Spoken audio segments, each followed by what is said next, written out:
Congress party का बड़ा चेहरा और प्रदेश बनाने के बाद एकमात्र केंद्र में मंत्री बने डॉक्टर चरणदास महंत विधानसभा अध्यक्ष की जिम्मेदारी निभा रहे हैं। लोकसभा चुनाव में कौन होगा कांग्रेस का कोरबा लोकसभा से प्रत्याशी? जांजगीर चांपा जिले के सारा गांव में 13 दिसंबर 1954 को जन्मे कांग्रेस का बड़ा चेहरा पूर्व केंद्रीय मंत्री डॉक्टर चरणदास महंत 2018 के विधानसभा चुनाव में कांग्रेस की जीत के बाद पार्टी ने उन्हें बड़ी जिम्मेदारी देते हुए विधानसभा अध्यक्ष की जिम्मेदारी से नवाजा है। जांजगीर लोकसभा सीट से परिसीमन के बाद अपनी कर्मभूमि से लगाव हमेशा से रहा है, लेकिन प्रदेश के विधानसभा अध्यक्ष बनने के बाद लोकसभा चुनाव में कोरबा लोकसभा सीट से कौन होगा कांग्रेस प्रत्याशी, इस पर चर्चा गर्म है। राजनीतिक हलकों में जहां डॉक्टर चरणदास महंत की धर्मपत्नी ज्योत्सना महंत की कोरबा लोकसभा सीट से चुनाव लड़ने की चर्चा है, वहीं चरणदास महंत इस बात से इनकार न मैंने उनका नाम आगे बढ़ाया है और मैं ना चाहता हूं कि मेरी धर्मपत्नी चुनाव लड़े। मैंने अभी तक न आगे बढ़ाया है, न मैं चाहता हूं कि मेरी धर्मपत्नी चुनाव लड़े। कोरबा कांग्रेस कमेटी शहर अध्यक्ष राजकिशोर प्रसाद की माने तो चरणदास महंत ने अपने विधानसभा के साथ लोकसभा में अच्छी पकड़ है। जनता के साथ उनका जुड़ाव बहुत अच्छा है, जनसंपर्क जारी है। पार्टी के दिशा निर्देश पर जिसको प्रत्याशी घोषित करेगी उसका पूरी पार्टी सपोर्ट करेंगी। अभी कोई नामों की आधिकारिक घोषणा नहीं हुई है। कांग्रेस में जिस तरह विधानसभा प्रत्याशी चयन में जो पारदर्शी प्रक्रिया अपनाई गई थी, आने वाले समय में पार्टी से जो गाइडलाइन जारी होगी। महंत जी की पकड़ बहुत अच्छी पकड़ है। पिछली बार 2014 में जो असफल रहे मामूली वोटों से, तो उस समय थोड़ा वातावरण भी अलग था, लेकिन उसके बाद से उनका लगातार क्षेत्र में संपर्क और दौरा जारी है और जनता के साथ अच्छी कनेक्टिविटी उनकी बनी हुई है और कांग्रेस का पूरा माहौल है। और आने वाले चुनाव में लोकसभा कोरबा क्षेत्र से कांग्रेस का प्रत्याशी भारी मतों से विजयी होगा। महंत जी तो खुद मना कर रहे हैं। पिछली बार जब उनका कोरबा दौरा था तो उस समय पत्रकार साथियों ने उनसे पूछा था तो वो तो मना कर रहे थे। आखिरी बाद में अब क्या पार्टी डिसाइड करेगी, पार्टी के दिशा निर्देशों पे ही जिसको भी उम्मीदवार बनाया जाएगा उसको सभी कांग्रेस के लोग सपोर्ट करेंगे। हमारे पास इस सब के कोई आधिकारिक न तो सूचना है न कोई निर्देश भी प्राप्त हुआ है। और वैसे भी कांग्रेस में प्रत्याशी चयन के लिए जैसा विधानसभा में एक प्रक्रिया अपनाई गई थी, बहुत ही पारदर्शी और प्रजातांत्रिक तरीके से उम्मीदवारों का चयन किया गया, तो मुझे लगता है कि आने वाले लोकसभा चुनाव में भी पार्टी के द्वारा कोई न कोई गाइडलाइन प्रत्याशी चयन के लिए अपनाया जाएगा। कोरबा में कांग्रेस को पूरी उम्मीद है कि कांग्रेस का कोई भी प्रत्याशी होगा उसकी जीत पक्की है। विधानसभा चुनाव का फायदा कांग्रेस को लोकसभा में भी मिलेगा। जो कांग्रेस ने जन घोषणा पत्र जारी किया गया था उस पर कांग्रेस तेजी के साथ अमल कर रही है। प्रदेश के साथ पूरे देश में कांग्रेस का माहौल है।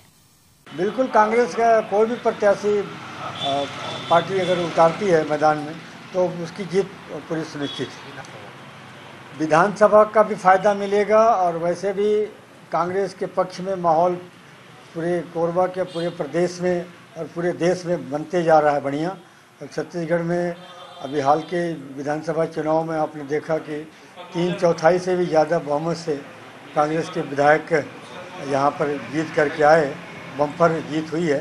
तो और जो कांग्रेस का चुनाव में जन घोषणा पत्र जारी किया गया था, उन जन घोषणा पत्र के सभी बिंदुओं को बहुत तेज़ी के साथ हमारी कांग्रेस की सरकार उस पर अमल कर रही है। तो कांग्रेस के पक्ष में पूरे प्रदेश में बहुत अच्छा माहौल है और आने वाला लोकसभा चुनाव में 11 सीटों में से सभी पे कांग्रेस के प्रत्याशी। देखिए, तो पार्टी डिसाइड करेगी कि कोरबा लोकसभा से चुनाव किसको लड़ाएंगी पार्टी। मेरे ख्याल से जो भी पार्टी के द्वारा डिसाइड किया जाएगा कोरबा लोकसभा के प्रत्याशी के लिए, तो सभी कांग्रेस के लोग मिलकर उसको जिताएंगे। और वैसे भी कोरबा लोकसभा के अंतर्गत 8 विधानसभा में 6 में हमारे कांग्रेस के विधायक हैं, तो पूरी उम्मीद है कि कोरबा लोकसभा भारी बहुमत से हम लोग जीतेंगे। ज्योत्सना महंत के साथ जांजगीर लोकसभा की पूर्व सांसद करुणा शुक्ला, प्रदेश के कद्दावर नेता स्वास्थ्य मंत्री टीएस सिंहदेव के करीबी युवा चेहरा अदितेश्वर शरण सिंहदेव, बस्तर यूनिवर्सिटी के पूर्व कुलपति कृष्ण कुमार चंद्रा के नाम भी सामने आ रहे हैं। राजनीतिक विश्लेषक की माने तो डॉक्टर चरणदास महंत की राजनीतिक कर्मभूमि रही है। कोरबा से उनका नाता गहरा रहा है। यह माना जा रहा है कि विधानसभा अध्यक्ष बनने के बाद कोरबा लोकसभा सीट वो स्वयं दावेदार नहीं होंगे। चरणदास महंत के निर्वाचन क्षेत्र विधान या लोकसभा नगरीय निकाय चुनाव में ज्योत्सना महंत निरंतर सक्रिय रही है। महिलाओं के बीच में अपनी पहचान बनाई है। ये भी माना जा रहा है कि चरणदास महंत की राय के बिना भी कोरबा लोकसभा सीट का प्रत्याशी तय नहीं होगा। देखिए, चरणदास महंत जी की राजनीतिक कर्मभूमि कोरबा रही है। कोरबा केंद्र रहा है। चाहे पहले जांजगीर लोकसभा क्षेत्र हुआ करता था और उसके बाद में जब कोरबा लोकसभा क्षेत्र नया बना तब भी उन्होंने कोरबा को ही तरजीह दी। ये अलग बात है कि वो राजनीतिक व्यवस्था थी, क्योंकि जांजगीर जो है वो रिजर्व सीट हो गई थी, मगर कोरबा से उनका नाता बड़ा गहरा रहा। अभी अगर हम ध्यान दें तो पूरे प्रदेश की जो राजनीति में परिवर्तन आया है, चरणदास महंत जी राज्य विधानसभा के अध्यक्ष बन गए हैं, तो स्वाभाविक तौर पर यह माना जा रहा है कि वो तो स्वयं दावेदार नहीं होंगे, मगर ये भी तय है कि उनकी मर्जी और सहमति के बिना कोरबा लोकसभा क्षेत्र का उम्मीदवार तय भी नहीं होगा।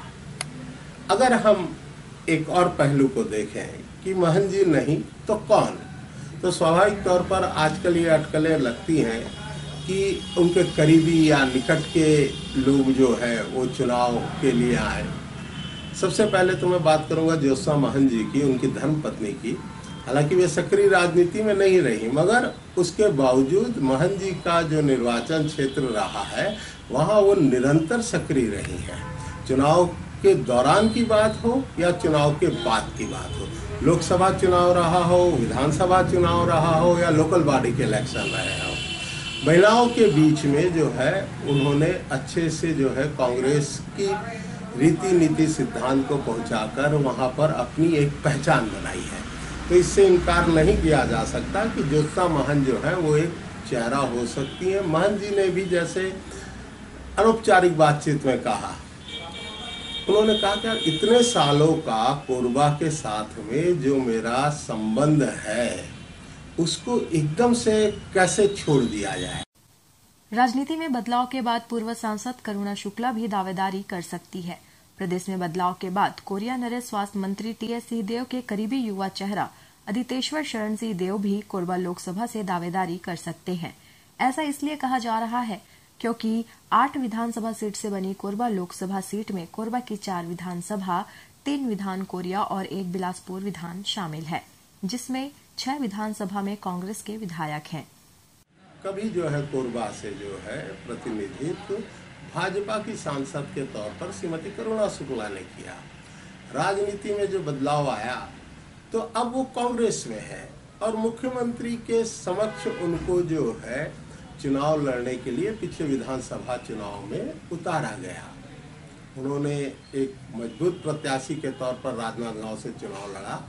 तो ये माना जा सकता है कि कोरबा चूंकि उनका अपना निर्वाचन क्षेत्र रहा है, सो कोरबा का संसदीय क्षेत्र से प्रतिनिधित्व कांग्रेस प्रत्याशी के तौर पर करुणा शुक्ला जो है वो कर सकती हैं। जो राजनीति में मैंने बदलाव की बात की उसमें टीएस सिंहदेव की भूमिका अहम हो गई है। कोरबा संसदीय क्षेत्र की 4 सीटें कोरबा से हैं, 1 सीट बिलासपुर से विधानसभा की और 3 सीटें कोरिया से है।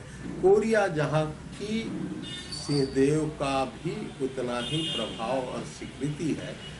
जो एक चर्चा चल रही है कांग्रेस के हलकों के बीच, उनके निकट समझे जाने वाले आदित्य शरण प्रताप सिंह युवा चेहरा है, संभवत वो भी उम्मीदवार हो सकते। कांग्रेस के कद्दावर नेता रहे डॉक्टर चरणदास महंत अविभाजित मध्य प्रदेश के समय से केंद्र और राज्य में मंत्री पद के साथ प्रदेश के कार्यकारी अध्यक्ष के साथ चुनाव अभियान समिति के अध्यक्ष रहते हुए प्रदेश में कांग्रेस को पूर्ण बहुमत के साथ जीत दिलाने में अहम भूमिका निभाई है। अब देखना होगा कि Congress high profile Korba Lok Sabha seat से किस पर दाव लगाती है। मीडिया फोर्स सपोर्ट के लिए पूजा साहू के साथ ईश्वर राठिया की रिपोर्ट।